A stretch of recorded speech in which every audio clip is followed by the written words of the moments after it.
नमस्कार साथियों, editorial discussion में आपका स्वागत है। आज हम 3 जून, आज अपन तीन इम्पोर्टेंट टॉपिक है, जबकि तीनों का संबंध एक जगह से है। पर्यावरण प्रदूषण से लेकर है, पर्यावरण सतत विकास से लेकर है, ग्रीन इकोनॉमी अर्थव्यवस्था से लेकर है। तो अपन तीनों का एक कंपाइलेशन एक साथ पढ़ेंगे। कारण है कि अपना टॉपिक अभी एग्जाम में कुछ दिन बाकी है और इस तरह की बातें लिखने में आपको हेल्पफुल मिलेंगी। भारत सरकार ने पर्यावरण प्रदूषण को समाप्त करने के लिए क्या स्टेप उठाए और राज्यों में क्या योजना चल रही है, उसी के संदर्भ में लैंगिक असमानता को कम करने के लिए क्या उपाय किया जा रहा है, सभी का ये पेपरों का निचोड़ दे रहा हूँ। ऐसे में आएंगे तब भी वही बातें लिखी जाती है, एग्जाम में आए तब भी वही बातें लिखी जाती है। मैं आपको बताता हूँ कैसे लिखी जाती है और क्यों लिखना जरूरी है। तो आपका पहला आर्टिकल है, शीर्षक है भारत में साइकिल के उपयोग को बढ़ावा देना, जिसका मकसद दोनों का एक है। कारण है कि संयुक्त राष्ट्र संघ है ना, उसके अनुसार 2018 से साइकिल दिवस मनाया जा रहा है 3 जून से। कब है? 3 जून से, जो आज 3 जून को अपन आर्टिकल डिस्कशन करने जा रहे हैं।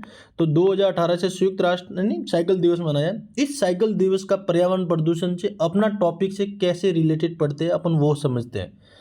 शीर्षक दूसरा आर्टिकल है, हिमालय की बर्फ खा रहे हैं ब्लैक कार्बन। तो आपके ओजोन लेयर का जो क्वेश्चन आया था पिछली बार, आपको पता होगा, वो इसी के रिलेटेड था और इसका संबंध डायरेक्ट आपके पाठ्यक्रम से है। साइकिल का डायरेक्ट पाठ्यक्रम से है, अर्थव्यवस्था से है, सतत विकास से है, एसडीजी गोल जो लक्ष्य पूरा करने वाले उन्हीं के संबंध में अपन बात करेंगे।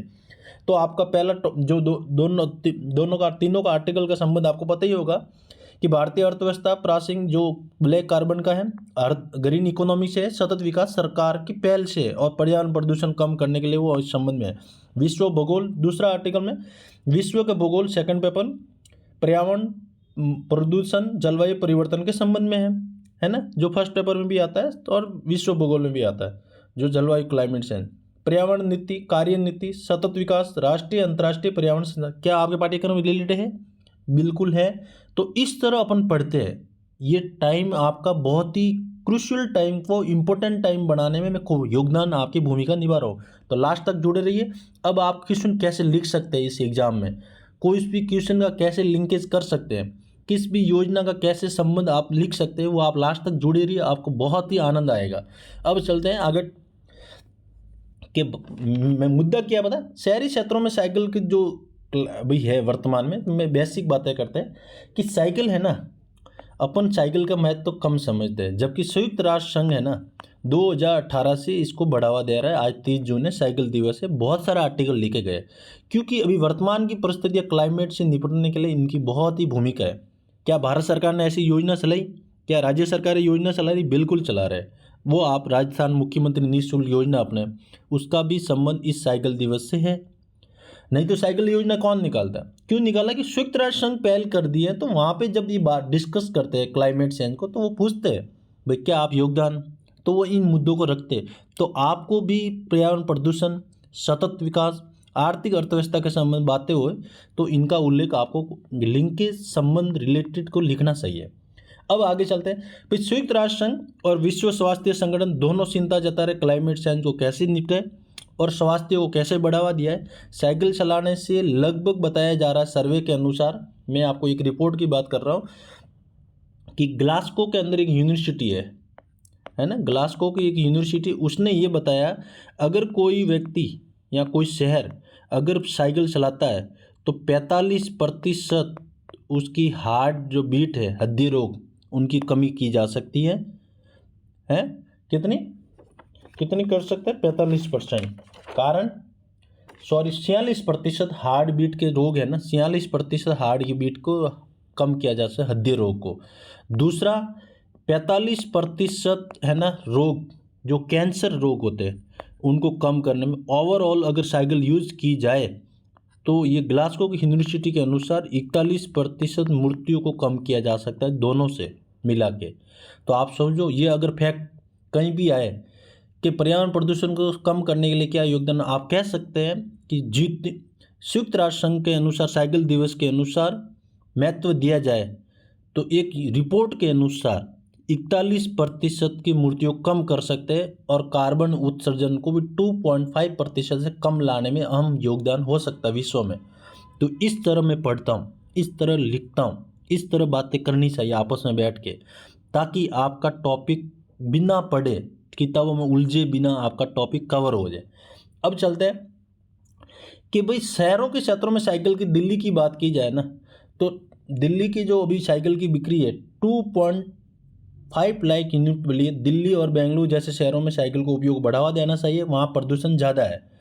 भाई ये कह रहे हैं कि दिल्ली और बेंगलोर और मुंबई जैसे शहरों में आजकल कार्बन उत्सर्जन मेट्रो सिटी जाता है, वहाँ पे आपको ये साइकिल जो साप्ताहिक दिवस है या मंथली दिवस है उसको बढ़ावा देना चाहिए। जबकि ग्रामीणों में साइकिल आजकल युग ज़्यादा हो रही है, शहरों में नहीं हो रही है।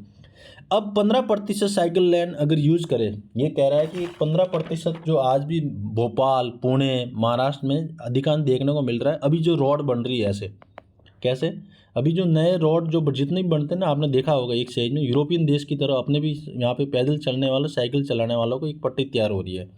तो पुणे में, भोपाल में ये देखने को मिल रही है 1 लाइन। तो अच्छी शुरुआत है, कार्बन उत्सर्जन कम करने में योगदान होगा और स्वास्थ्य के लिए भी अच्छा है। लेकिन 15% अगर लोग है ना साइकिल का अगर खरीद कर लेना, सिर्फ 15% इंडिया का, तो कार्बन उत्सर्जन लक्ष्य करने के से 2070 का जीरो कार्बन उत्सर्जन लक्ष्य रखा है पंचामृत के अनुसार, तो वो पहले ही उसको कवर कर देंगे। तो वो लेखक चिंता जता रहा है कि अगर भारत के लोग 15% ही साइकिल यूज़ कर लेना, तो कार्बन उत्सर्जन और कम करने में महत्वपूर्ण भूमिका निभाते और इतनी जो डेथ हो रही है और स्वास्थ्य बजट खर्च करना पड़ा उसको कम किया जा सकता है। तो इसी के सिलसिले में ये आर्टिकल चिंता जता रहा है। अब बात की जाए ना किसकी, कि भाई ये जो ग्रामीण क्षेत्रों में है तो ये बिहार की बात की ना, बिहार सरकार ने पहली बार 2006 में साइकिल वितरण योजना लेकर आए थे। उस समय शिक्षा सशक्तिकरण योजना है ना, जो मुख्यमंत्री साइकिल योजना के अंदर 20% बालिकाओं को वर्दी हुई एग्जाम कहाँ, एजुकेशन में। तो अभी शिक्षा का भी बात होगी ना, साइकिल वितरण से शिक्षा, लैंगिक अक्षमता, कार्बन उत्सर्जन कम करने दे। नाम साइकिल जरूर हो लेकिन आपके टॉपिक में हर बात आपके ये टॉपिक में है। अब आगे चलते कि भारत में साइकिल उपयोग को बढ़ावा दिया जा रहा है। भारत में आज भी है ना, प्रति साल मैं एक फैक्ट बता रहा हूँ, ये रिपोर्ट के अनुसार 1.7 करोड़ साइकिल खरीद होती है। कितनी? 1.7 करोड़ प्रति वर्ष खरीद हो रही है। लेकिन इनकी तुलना में सबसे ज़्यादा कहाँ पे? ग्रामीण में है, क्योंकि ग्रामीण के लोगों के पास पैसा नहीं होने से। यहाँ दिल्ली में मैं रहता था, वहाँ पे आपको पता नहीं होगा, फ्लैट के बाहर जगह नहीं है लेकिन कारें 3-3 रखते हैं और फिर वो पार्किंग के लिए डिस्प्यूट होता है इनका। तो ये हालत है। लेकिन ग्रामीण क्षेत्र में आप देखो जगह बहुत है, लेकिन आर्थिक स्थिति की वजह से और वो फिजिकल फिटनेस पे शहरों की तुलना में ग्रामीण आज भी ध्यान देते हैं। हरियाणा में आप चले जाओ, आपस में जब मैं रूममेट मेरा हरियाणा था, जब मिलने आते थे तो आपको विश्वास नहीं, देसी घी के लड्डू और या सुरमा दाल बाटी लेके आते हैं हर बार। अपन वो नहीं करते, जबकि वो करते हैं हरियाणा के आज भी। तो इसीलिए वहाँ पहलवानी, ओलंपिक गोल्ड मेडल सबसे ज़्यादा लाते हैं। वो कल्चर बहुत ही अच्छा लगता है मुझे। अब आगे चलते हैं कि भाई साइकिल के उपयोग को बढ़ावा तो दे रहे कौन? भारत। प्रति वर्ष कितनी? 1.7 करोड़ की साइकिलें खरीदे हैं। लेकिन उसके आर्टिकल में क्या लिखा? साइकिल की लोकप्रिय भारत की साइकिल का उपयोग तेजी से बढ़ रहा। 3 सालों में 20% की वृद्धि हुई। 2024 के अनुसार बिक्री 2.5 करोड़ तक पहुंच गई है। मतलब ये कह रहा है 20% प्रति वर्ष 3 सालों में वृद्धि हो रही है। अब लोग क्लाइमेट देखते हुए लोग अवेयरनेस बढ़ रहे हैं, एजुकेशन लोगों के साथ साथ बढ़ रहा है। साइकिल की विशेषता ये, साइकिल प्रदूषण मुक्त। देखो अब मैंने यही आपको मैं समझा रहा था कि कैसे आंसर लिख सकते। अब यहाँ पे साइकिल है, यहाँ पे कार्बन, यहाँ पे बाइक आ सकती है, यहाँ पे कुछ भी आ सकती है। लेकिन आपको ये भूल के सिर्फ यहाँ पे याद करना, इसका फायदा क्या है? प्रदूषण मुक्त, स्वास्थ्यवर्धक, किफ़ायती। स्वास्थ्यवर्धक में 46%, 45%, 41% मौतों कम कर सकते हैं टोटल मिला कैंसर और हृदय में, है ना। किफ़ायती और शारीरिक मानसिक स्वास्थ्य लाभकारी होती है, जिससे आपका शरीर फिजिकल फिटनेस रहता है। तो ये बढ़ावा देने से ये महत्व है। तो ये बातें आपको याद रखनी। साइकिल की विशेषता क्या है कि प्रदूषण मुक्त, स्वास्थ्यवर्धक, किफ़ायती और शारीरिक मानसिक स्वास्थ्य लाभकारी हो सकता है। अब आगे चलते स्लाइड में कि ये वही बात कह रहे हैं जो पहले अपन समझाया था स्लाइड में। अब मान लो कि साइकिल संबंधी चुनौतियाँ क्या। अब ये तो आपकी साइकिल शब्द है, यहाँ पे और शब्द भी जोड़ सकते हैं, तब भी यही पॉइंट आएंगे। बुनियादी ढांचे कमी। क्या प्रदूषण कम करने के लिए बुनियादी ढांचे कमी आती है? बिल्कुल आती है। क्या वाहन खरीदने के संबंध में वाहन चालकों संचालन के लिए हॉस्पिटल की बात की जाए तब भी बुनियादी की बात करते हैं? तो आपको यहाँ पे ये साइकिल शब्द जरूर दिखेगा, लेकिन ये काम, ये टॉपिक, ये बातें सारे टॉपिक से लिंकेज करके अपन पढ़ते आ रहे हैं। बस लिखने का दायरा अपने पास होना चाहिए। और इस बार कॉपी देख के आपको लगता है लिखने के भरपूर कॉपियाँ बड़ी थी। अब बुनियादी ढांचे कमी होने की वजह से लोग साइकिल नहीं खरीद पाते, इसी वजह से असुरक्षित हो सकते हैं, एक्सीडेंट की संभावना रहती है। भाई अगर 4 व्हीलर की लाइन पे ये चलेगा तो एक्सीडेंट होगा। तो लेखक कह रहा है कि आप पुणे, भोपाल की तरह अभी सभी राज्यों में, सभी शहरों में सड़क बन रही है, उसको एक 1 लाइन साइकिल के लिए एक योजना बनाई जाए, जो वहाँ पे ये कंपलसरी बनाया जाए। जागरूकता की कमी है, आज भी ग्रामीण में साइकिल प्रतिरूप जागरूक हैं, लेकिन कमी है। लेकिन शहरी क्षेत्रों में लोग कारों की प्राथमिकता देते हैं। भाई ग्रामीण में लोग भी जागरूक नहीं हैं, और शहरों में ज़्यादा 4 व्हीलर का, मैंने अभी पार्किंग का बताया ना, दिल्ली में एक घर के बाहर 3-3 गाड़ियाँ खड़ी है। ये है दूसरा पॉइंट। भाई चुनौतियाँ साइकिल लोग इसलिए नहीं खरीद पा रहे, ये तीसरा पॉइंट है। एक तो ग्रामीण में कमी, और शहरों के पास पैसा है तो वो 4 व्हीलर खरीद रहे हैं। तो ये पॉइंट याद रखना। सुरक्षा और प्रदूषण मुक्त ट्रैफिक के कारण साइकिल चलाना मुश्किल होता है। अब जैसे मान लो ये कोई गाड़ी है, आप रिद्धि सीधी चौराहे से जा रहे हैं गोपालपुरा पुलिया की तरफ, आप यहाँ फंस गए साइकिल लेके। यहाँ पे कार है, यहाँ पे कार है, यहाँ पे अब कारों में एसी चल रही है। आप गर्मी के टाइम आप देख सकते हो क्या हालत होगी इस इंसान के ट्रैफिक में। तो वो कह रहे हैं कि साइकिलों के लिए एक ऐसी योजना चाहिए, उसको ट्रैफिक में नहीं फंसना पड़े, डायरेक्ट सीधा जा सके, सीधा आ सके। तभी ये साइकिलों का जो साप्ताहिक संयुक्त राष्ट्र संघ ने पहल की और कार्बन उत्सर्जन में पहल कर रहे हैं। बिहार सरकार ने योजना चल रही, राजस्थान सरकार निःशुल्क योजना, बहुत सारे राज्य चला रहे हैं। इससे तभी महत्व बढ़ सकता है। चौथा पॉइंट कह रहा है साइकिल लेन का विस्तार अभी तक सभी राज्यों में नहीं होने की वजह से लोग नहीं खरीद पा रहे और एक्सीडेंट से बचने की कोशिश करते हैं। तो आपको ये 4 पॉइंट हो गए। एक 5वां पॉइंट है जागरूकता अभियान। साइकिल के लाभों को जागरूकता बढ़ावा देने अभियान चलाना चाहिए। जैसे सड़क साप्ताहिक दिवस मनाया, आपने सुना होगा, उसी तरह एक साइकिल साप्ताहिक दिवस है, सुरक्षा, प्रदूषण, ये जैसी बातें आपको लिखनी है। प्रोत्साहन, भाई आपको प्रोत्साहन देना, साइकिल खरीदने के लिए सब्सिडी साइकिल पार्किंग सुविधा प्रदान की जानी चाहिए। समझ में आई पॉइंट? तो आपको ये पॉइंट सभी जगह लिख सकते हैं। आप कहाँ लिख सकते, सोचिए आप, कार्बन उत्सर्जन, प्रदूषण, जलवायु परिवर्तन, सतत विकास, ग्रीन इकोनॉमिक्स में सभी में आप लिख सकते हैं। साइकिल खरीदेंगे तो आप लिख सकते हैं कि साइकिल खरीदने से स्वास्थ्य फिट होता है, पर्यावरण प्रदूषण कम होता है, आर्थिक स्थिति भी मजबूत होती है। कैसे? पैसे बचत होती है, आप सही शिक्षा के लिए खर्च करेंगे, है ना। तो उसी तरह ये पॉइंट आप लिख सकते हैं। अब आगे चलते हैं। विश्व की साइकिल की स्थिति की बात की जाए विश्व में, तो आपको मैं एक विश्व का डाटा बता रहा हूँ, आप हैरान होंगे कि इस तरह भारत 62% लोग, कितने? 62% लोग नीदरलैंड के अंदर, 62% लोग कोपेनहेगन एक शहर है जहाँ पे क्लाइमेट चेंज होता, कॉन्फ्रेंस हुई थी, वहाँ पे दफ्तर स्कूल जाते हैं। तो आप सब तो इसीलिए वो स्वस्थ है शहर, इसीलिए कार्बन उत्सर्जन कम करने में आज सबसे आगे है वो। 62% लोग, टोटल 100 में से 62 लोग साइकिल दफ्तर से जाते हैं, है ना।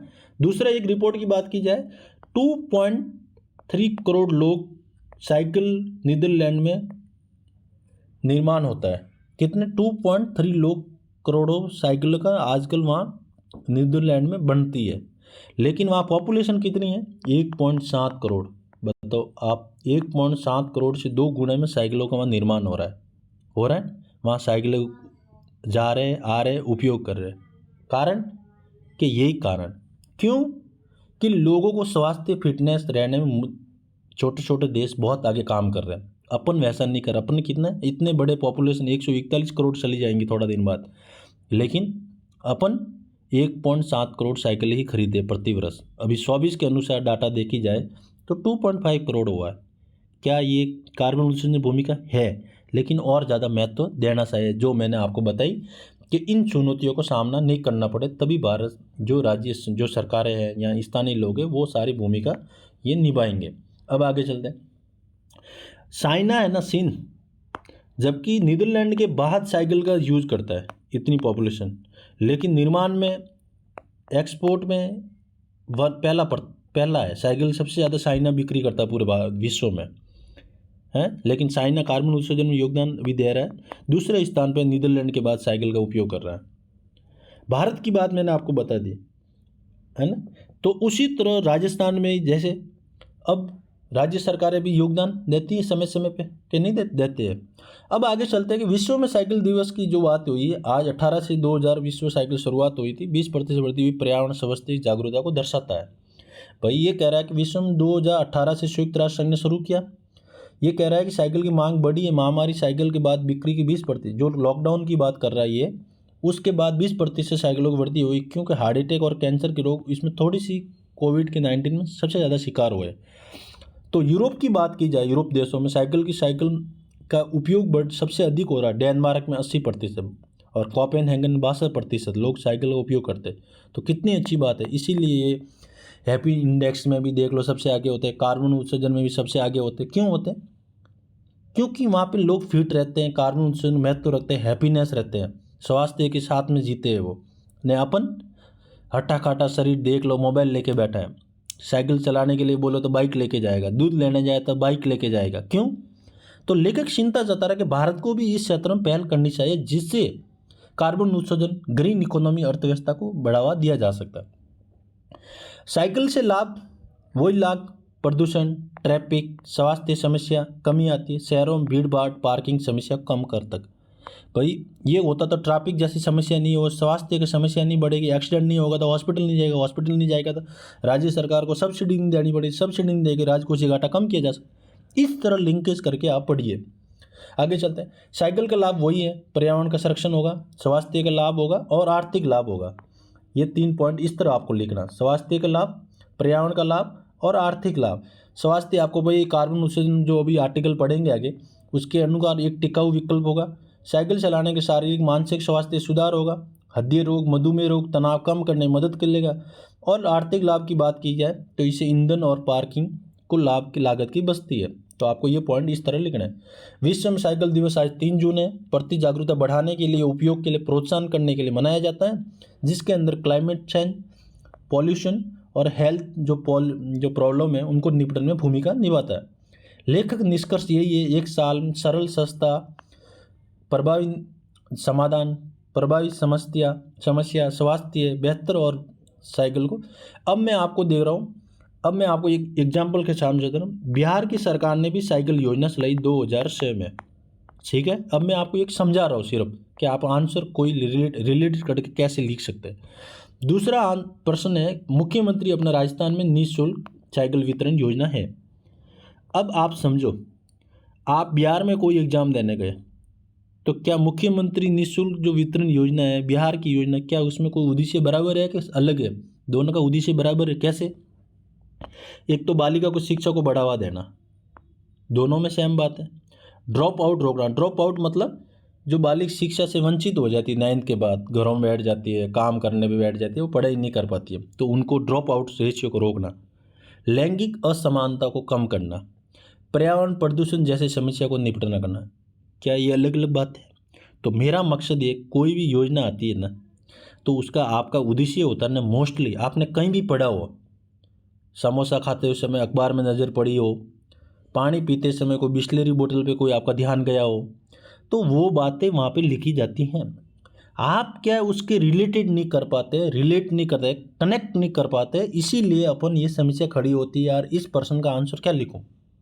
जबकि सच्चाई दोस्तों, कॉमन पेपर में कॉमन बातें लिखी जाती है। अब ये बातें साइकिल की जगह बाइक साइकिल होती, 4 व्हीलर होती या और कोई बात होती, तो क्या यही बातें होती ना? तो यही बातें आपको याद रखनी है, इसीलिए मैं एडिटोरियल आपके साथ में सहूलियत से लेके आ रहा हूँ। अब आगे चलते हैं। दूसरा आर्टिकल है, हिमालय की बर्फ खा रहा है ब्लैक कार्बन। ये भी 3 जून दैनिक भास्कर का आर्टिकल है, आप लिखते हैं। देखो कार्बन क्या होता है, ब्लैक कार्बन क्या होता है। देखो डीजल, बायोमास, कोयला, आधा मतलब कंप्लीट नहीं जला, आधा अधूरा जल जाता है, तो उसमें से जो सूक्ष्म कार्बन कण निकलते हैं उसको बोलते हैं कार्बन उत्सर्जन। कार्बन मतलब ब्लैक मतलब एकदम, एक तो होता है पूरा धुआं होता है, देखो आपने देखा होगा कभी, तो वो पूरा जला हुआ होता है। एक होता है ईंटों के भट्टों में, आपने देखा होगा, कोयले के भंडारों में देखा होगा, वो आधा जले बिना ही ऊपर हवा फेंक देता है, तो उसको बोलते हैं क्लब ब्लैक कार्बन उत्सर्जन। डीजल, बायोमास देखा ना, डीजल गाड़ियों में, आप पुरानी गाड़ी तो धुआं फेंकता है काला काला सा, वो क्या ब्लैक कार्बन है। अब एक वातावरण की सरकार की अल्पकालिक जलवायु प्रदूषण के कारण ये शॉर्ट लिव्ड क्लाइमेट पॉल्यूटेंट के आधार पे ये बात की जा रही है कि ब्लैक कार्बन आपको लिखना पड़े तो आपको डीजल, बायोमास कोयले के अपूर्ण दहन मतलब कंप्लीट नहीं जला हुआ से उत्पन्न, अपूर्ण दहन में आधा अधूरा जलने की वजह से उत्पन्न सूक्ष्म कण कार्बन को ही अपन क्या कहते हैं, ब्लैक कार्बन कहते हैं। अब आगे चलते हैं। विश्व विज्ञान आधारित आंकड़े देखा जाए 2000 से 2019 तक विश्व के ब्लैक कार्बन की मात्रा 2 गुना वृद्धि हुई है। अब मान लो ये इतनी वृद्धि हुई है, क्या भारत 2070 तक जो लक्ष्य रखा है पंचामृत के अनुसार, ग्लासगो एक सम्मेलन हुआ था 2028 में 26वां, क्या उसके अंदर क्या आपको ये बात देखने को मिलेगी कि कौन सी कि पंचामृत जो लक्ष्य है 5, ग्लासगो जो 26 कॉन्फ्रेंस सम्मेलन हुआ था पिछली बार, उसी के अंदर ये पंचामृत भारतीय प्रधानमंत्री द्वारा क्या है, हमने 5 मिशन अपनाए हैं। वो कौन कौन से आपको याद होगा, मैंने रिवीजन करवाया था, वापस करवा रहा हूं, याद रखना। पहला 500 गीगावाट तक बिजली उत्पादन करना नवीनीकरण ऊर्जा के आधार पर, कहाँ पे 2030 तक, है ना। 50% कार्बन उत्सर्जन जीवाश्म ईंधन को कम करना, 2.5% या 2% कार्बन उत्सर्जन 2 बिलियन या 1 मिलियन कार्बन उत्सर्जन को कम करना, ये है ना बात रखी थी। 2070 तक, इसी के अंदर बात की हुई, 2070 तक कार्बन उत्सर्जन 0 उत्सर्जन कम करना। तो आप इस आंकड़े को अब देखिए, ये मैंने आपको वापस पढ़ाया, मैंने कुछ दिन पहले ही पढ़ाया आपको ये टॉपिक कार्बन जलवायु क्लाइमेट को लेकर। अब बताओ 2.5 गुना वृद्धि हुई, क्या ये कम है ज़्यादा है? बहुत ज़्यादा है। 2023 की रिपोर्ट की जाए कि हिमालय क्षेत्र 870 ग्लेशियरों पर निगरानी की गई, जिसे 80% बर्फ पिघला देखा गया। ये कह रहा है कि आने वाले जलवायु क्लाइमेट इतनी तेज़ी से पिघल रहा है कि 2023 की रिपोर्ट के अनुसार 870 ग्लेशियर निगरानी के अंदर, जिनमें से 80% बर्फ पिघला देखा गया। अब मान लो बर्फ पिघल गया, पानी का जल स्तर बढ़ गया, नदी के तट पर किनारे रहने वाले क्या हुआ, नहीं रह पाएंगे। तो आपको आर्टिकल लिखते समय या पढ़ते समय आपको इस तरह सोचना पड़ेगा। आगे चलते हैं।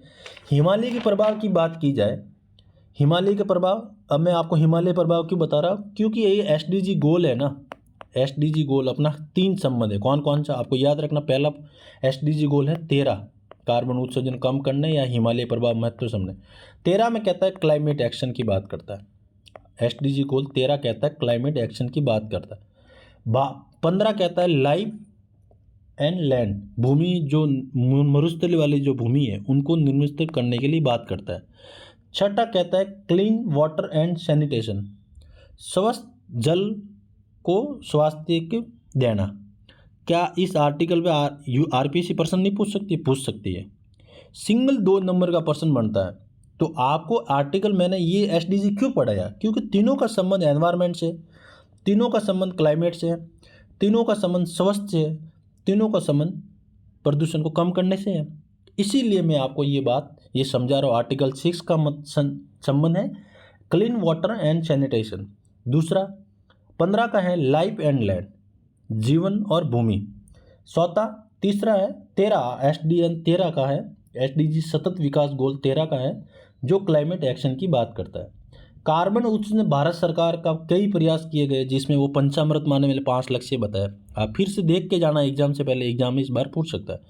आज मैंने सुबह पढ़ते समय इसी के अंदर में एक पीएम मुफ्त सूर्य योजना, उसी का संबंध में ये भी है। अब हिमालय के प्रभाव की बात की जाए तो उसका रंग काला होता है ब्लैक कार्बन जमने से, जिसके ब्लैक जो हिमालय पे दुष्प्रभाव पड़ता है।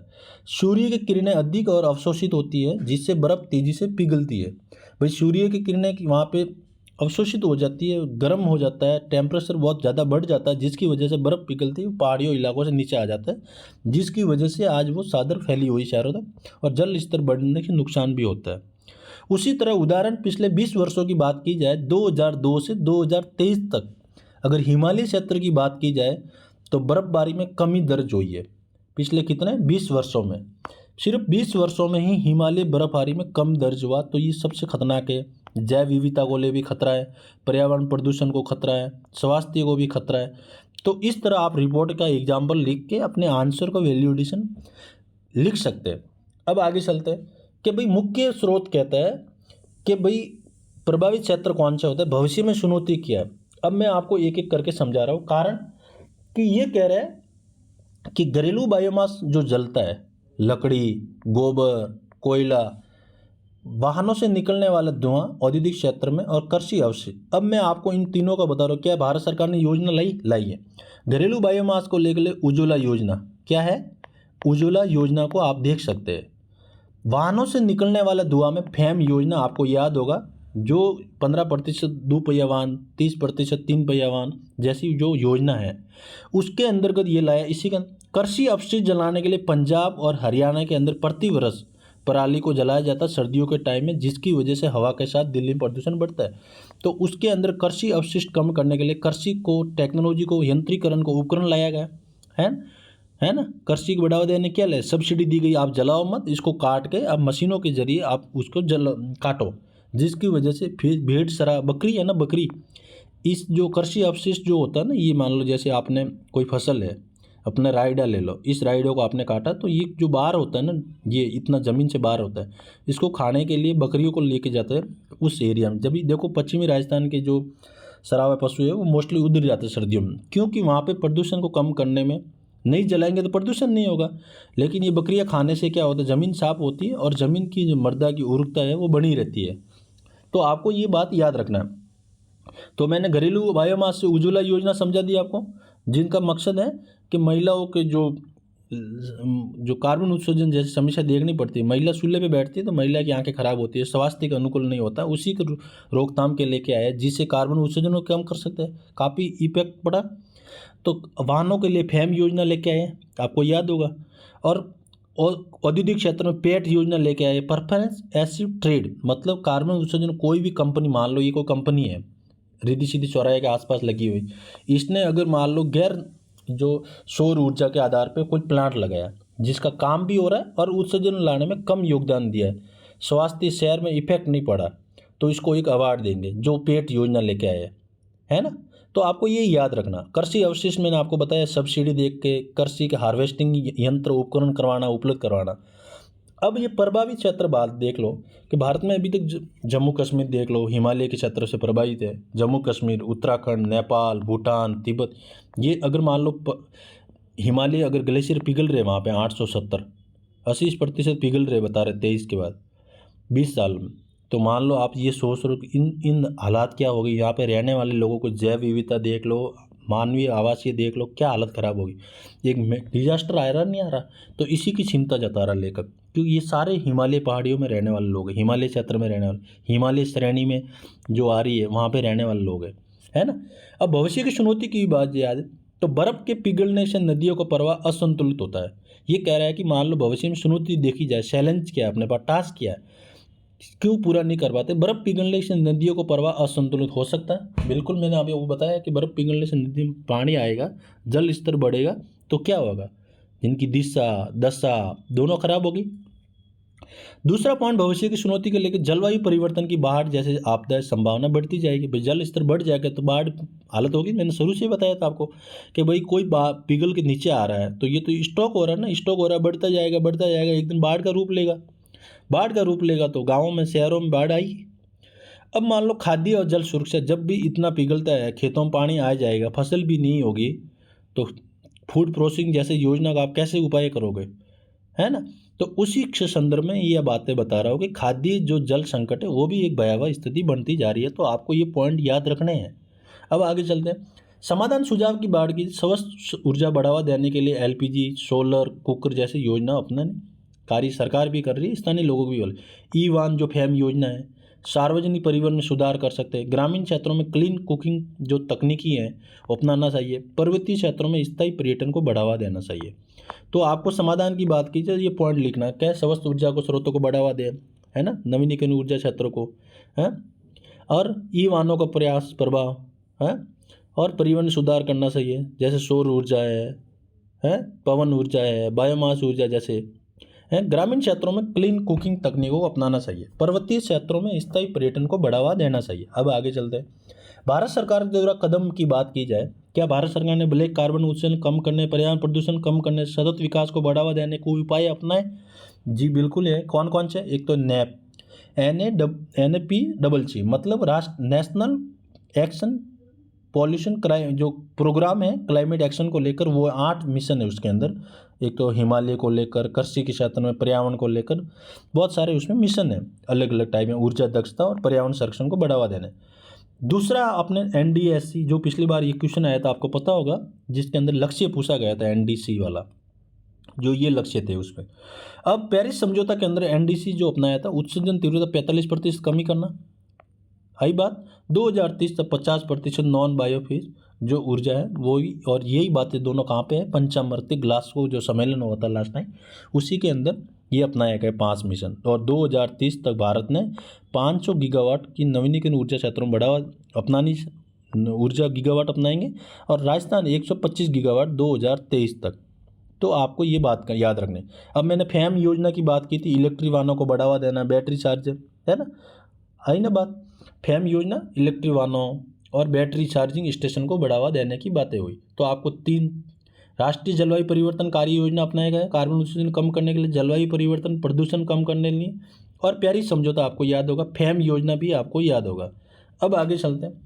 पैट योजना की बात की जाए, ये मैंने आपको पहले ही लाइन में बताया था, पैट योजना परफॉर्मेंस एसिड ट्रेड, जो अच्छी औद्योगिक उत्सर्जन कंपनियां हैं उनको कार्बन उत्सर्जन कम करने के संदर्भ में ये बात की। ऊर्जा दक्षता बढ़ाने उद्योग के लिए लक्ष्य रखा।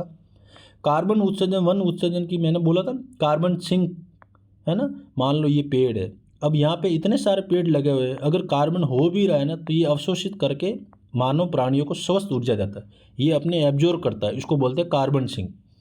कार्बन सिंक मतलब खराब चीज़ें खुद लेता है और स्वस्थ ऊर्जा अपन को देते हैं, इसीलिए पेड़ों का महत्व होता है, याद रखना ये बात। बिलियन 2.5 से 3 बिलियन टन कार्बन उत्सर्जन समक्ष अवशोषण का लक्ष्य रखा उन्होंने। और उज्ज्वला योजना मैंने आपको समझा दिया शुरू से। इसी तरह अपना आर्टिकल पूरा पढ़ा, फैक्ट के साथ पढ़ा, सरकार ने क्या उपयोग, साइकिल जो उत्सव दिवस है आज, साइकिल दिवस, उसका क्या महत्व है, क्या उनका कार्बन उत्सर्जन में योगदान है, क्या स्वास्थ्य में योगदान है, क्या बालिका शिक्षाओं को लैंगिक समानता बढ़ावा देने में महत्व। इस आर्टिकल के जरिए मैंने पूरा टॉपिक कम से कम आपको 30 मिनट के अंदर इस तरह मैं समझाया हूँ। आने वाले एग्जाम में इस तरह बातें ज़रूर लिख के आए। ये वीडियो पॉज करके पढ़ते जाइए, वीडियो पॉज करके समझते जाइए। मैंने 70+ टॉपिक इस महीने में, 1 महीने में इतने डाले हैं कि सारे एग्जाम के रिलेटेड है। तो जुड़े रहिए, मिलते हैं नेक्स्ट एडिटोरियल डिस्कशन में। आप कॉन्फिडेंस के साथ पढ़िए, एग्जाम ऑन टाइम पे है, घबराना का नहीं, सभी के लिए पेपर बराबर होता है। आपकी तैयारी मेरे चैनल से जुड़े हुए, आपकी तैयारी बहुत बेस्ट है, क्योंकि आपने हर दिन कुछ न कुछ सीखने की जिज्ञासा आपने ललक है। तो मिलते हैं नेक्स्ट एडिटोरियल डिस्कशन के साथ।